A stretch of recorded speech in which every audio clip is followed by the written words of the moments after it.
Assalamualaikum warahmatullahi wabarakatuh. Halo teman-teman semua, berjumpa lagi dengan saya Latifyanto.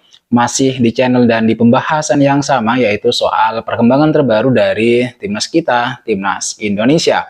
Tapi sebelum saya masuk ke dalam topik pembahasan yang ingin saya sampaikan ke kalian semua, saya ingin mengucapkan banyak terima kasih buat kalian yang sudah subscribe, buat kalian yang sudah menyukai dan memberikan komentar di video-video saya sebelumnya. Saya doakan semoga kalian semua sehat-sehat selalu, dilancarkan rezekinya. Yang belum ketemu jodoh, semoga lekas ketemu dengan jodohnya. Bagi kalian yang sudah bertemu dengan jodoh kalian, sudah berkeluarga, semoga kalian menjadi keluarga yang harmonis, yang langgeng dan selalu dilimpahi dengan kebahagiaan.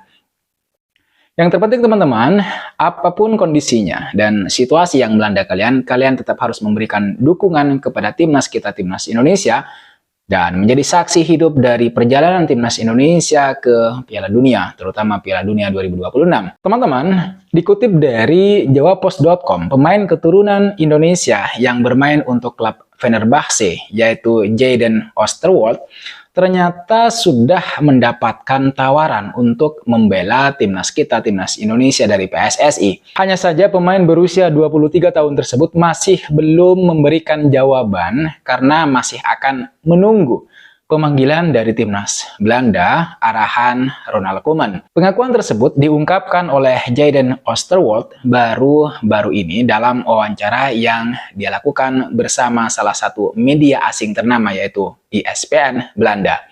Dia menyebut bahwa sebenarnya bukan hanya timnas Indonesia yang tertarik untuk menaturalisasi dirinya, melainkan juga tawaran datang dari Suriname. Meskipun sudah ada dua negara yang menginginkan dirinya, tapi Jayden masih belum memberikan jawaban yang pasti.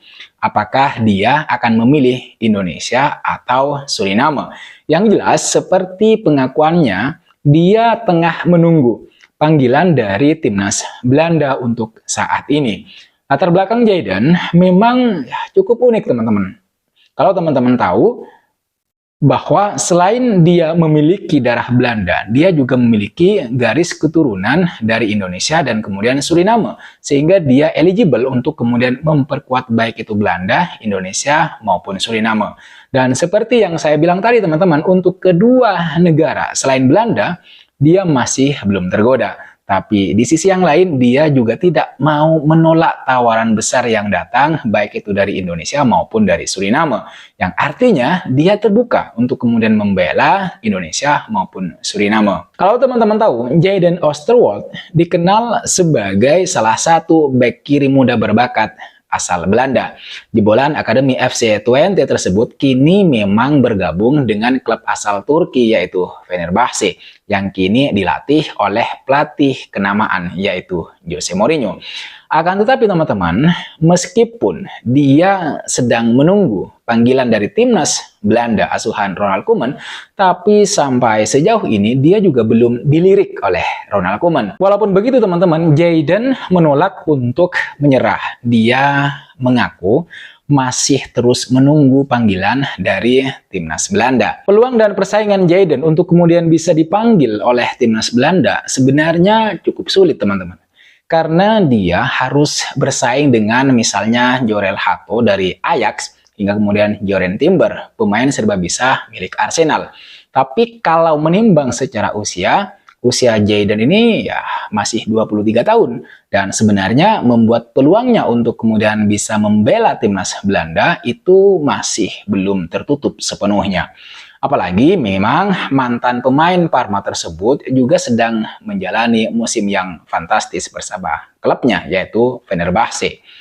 Walaupun demikian teman-teman, secara pribadi saya harus mengatakan bahwa sebenarnya agak sulit bagi Jayden untuk dipanggil timnas Belanda selama dia masih bermain di Liga Turki. Jika dia ingin dipanggil oleh timnas Belanda, seharusnya dia bermain di salah satu dari 5 liga top Eropa. Minimal dia bermain di Liga Prancis atau MLS jika pengen dipanggil oleh Ronald Koeman. Dan tidak hanya itu, dia juga harus menunjukkan kualitasnya. Harus bekerja lebih keras agar bisa dipanggil atau bahkan dilirik oleh Ronald Koeman. Kalau kita pikir-pikir, situasi Jayden sebenarnya mirip dengan situasi Kevin Dix, bek kanan yang baru saja debut bersama timnas kebanggaan kita, timnas Indonesia, saat Indonesia bertanding melawan Jepang di lanjutan putaran ketiga kualifikasi Piala Dunia 2026 pada tanggal 15 November kemarin. Kevin Dix sebelumnya itu juga sudah lama berkomunikasi dengan PSSI, tapi baru merealisasikan naturalisasinya beberapa bulan yang lalu. Saat itu Kevin Dix memang mengungkapkan bahwa dia masih menunggu panggilan dari timnas Belanda. Akan tetapi karena panggilan dari timnas Belanda juga tidak kunjung datang kepadanya, akhirnya Kevin Dix luluh dan memutuskan untuk membela timnas Indonesia. Analisis saya begini, Kevin Dix saja yang saat itu bermain di Liga Champions itu tidak dipanggil, bahkan tidak dilirik oleh timnas Belanda. Padahal boleh dibilang saat itu adalah performa terbaik Kevin Dix. Tetapi tetap saja dia masih kalah bersaing dengan pemain-pemain lain Belanda yang berkarir di liga-liga top Eropa. Seperti misalnya Liga Italia, Liga Inggris, La Liga, atau Ligue 1 Prancis gitu. Artinya menurut saya teman-teman, Belanda akan lebih memanggil pemain-pemain yang berkarir di Eropa. Kecuali Jayden memang mampu bersaing dengan pemain-pemain seperti yang saya sebutkan tadi teman-teman. Nah, jika melihat situasinya sekarang, Jayden seharusnya kembali ke Eropa jika ingin dipanggil oleh timnas Belanda. Tapi jika tidak, maka akan lebih baik kalau Jayden itu segera mengambil keputusan. Keputusan apakah akan mengambil tawaran Indonesia atau Suriname. Jika mengingat peluangnya dan bagaimana Indonesia sekarang sedang menuju dalam perjalanan menuju Piala Dunia 2026, saya kira akan lebih baik untuk Jayden mengambil tawaran dari timnas Indonesia. Meskipun saat ini sebenarnya di lini belakang timnas kita itu tidak kekurangan pemain belakang atau bertahan. Malah bahkan yang kurang yaitu adalah lini tengah dan lini serang yang sudah sering saya bahas. Itulah kenapa Pak Erick Thohir mengisyaratkan akan kembali menaturalisasi pemain yang posisinya sebagai striker dan kemudian gelandang. Ini mengindikasikan bahwa pemain kita untuk dua posisi tersebut itu masih belum cukup kuat. Apalagi kalau menghadapi tim-tim kuat misalnya gitu ya. Jadi saya sangat sepakat dengan perkataan Pak Erick Thohir yang menargetkan bakalan menambah kekuatan di lini serang dan kemudian juga di lini tengah. Lini depan kita memang sudah punya Ole Romini yang sudah mulai diproses naturalisasinya, tapi itu masih belum cukup karena pelapisnya sangat kurang. Begitu juga dengan pemain di lini tengah. Saat ini kita memang sudah punya Tom Haye, misalnya Ivar Jenner dan kemudian Nathan, tapi komposisi ini itu masih belum cukup kuat gitu ya. Dan memang harus ditambah. Entah siapa yang nanti bakalan menjadi incaran dari PSSI, yang terpenting pemain tersebut haruslah pemain grade A gitu. Itu penting teman-teman.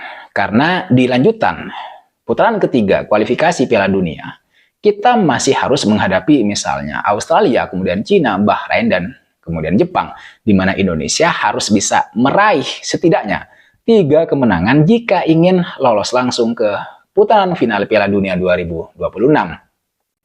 Dan meraih kemenangan di 3 pertandingan secara beruntun, secara berturut-turut, apalagi dari tim-tim seperti Australia, Bahrain, dan kemudian Cina, itu bukan sesuatu yang mudah. Timnas Indonesia itu bukan hanya dituntut untuk bekerja keras, tetapi juga harus dengan cepat meningkatkan skills gitu ya. Selain meningkatkan skills, salah satu cara yang paling ampuh dan paling cepat untuk kemudian meningkatkan performa timnas kita demi meraih 3 kemenangan sekaligus, ya berarti jalan satu-satunya yang harus ditempuh ya memang harus menaturalisasi pemain. Setidaknya di 2 posisi penting yang menurut Pak Erick Thohir masih kurang, yaitu di lini serang dan kemudian di lini tengah. Itu saya kira PR yang urgent untuk segera diselesaikan, dicarikan solusinya daripada harus menambah pemain untuk posisi back atau kiper. Lini tengah dan lini depan itu menjadi posisi yang krusial saat ini karena timnas membutuhkan 3 kemenangan lagi untuk membidik posisi kedua dan lolos secara langsung ke putaran final Piala Dunia, teman-teman. Dan mudah-mudahan Pak Erick Thohir bisa segera menemukan pemain yang cocok untuk mengisi atau menambah pos lini serang dan kemudian lini tengah. Oke teman-teman sekalian, saya kira itu yang bisa saya bahas ke kalian semua, yang bisa saya ketengahkan. Jadi ini tentang Jayden yang sudah pernah dipanggil, ditawarin oleh PSSI untuk bisa membela timnas Indonesia.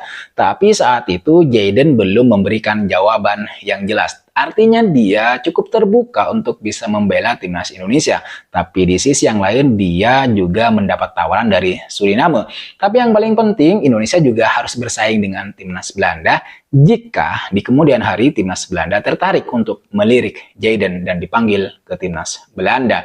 Tapi menurut saya sekali lagi selama Jayden masih bermain di luar Liga Eropa begitu, menurut saya sulit untuk kemudian dipanggil ke timnas Belanda. Tapi mudah-mudahan apa yang diinginkan Jayden itu terkabul. Lebih-lebih gitu ya. Mudah-mudahan dia mau untuk bergabung dengan timnas Indonesia. Jadi teman-teman, terima kasih sudah menonton video ini sampai selesai. Terima kasih juga buat kalian yang sudah subscribe. Buat kalian yang sudah memberikan kritik, saran, dan masukannya. Kalau kalian kepengen saya membahas sesuatu yang berkaitan dengan timnas Indonesia, yang lain selain misalnya pemain naturalisasi, teman-teman bisa kasih ide kalian di kolom komentar di bawah ini. Terima kasih, jangan lupa like, komen, dan subscribe. Nyalakan notifnya. I'll see you in the next video.